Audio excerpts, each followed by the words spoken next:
খুব সুন্দর একটা ভিলেজ। এটা হচ্ছে আপনার গোসাবা থেকে প্রায় 2 ঘন্টা দূরে শান্তিগাছি গ্রাম, যেটা লাহিড়িপুর জিপির মধ্যে অবস্থিত। অসাধারণ গাছপালা আর মাঝখানে একটা সুন্দর রাস্তা, চারিদিকে সবুজ।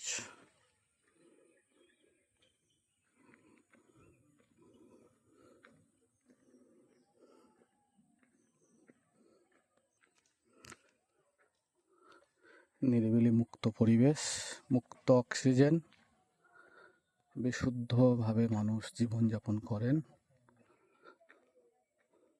প্রত্যেকটা গ্রামে চাষযোগ্য জমি এবং তারা বিভিন্ন পরিশ্রমের মাধ্যমে জীবনযাপন করেন। এবং রাস্তার দুপাশে যে গাছগুলো, সত্যি একটু আশ্চর্য লাগে, এত সুন্দর একটা পরিবেশ তৈরি হয়ে আছে এখানে।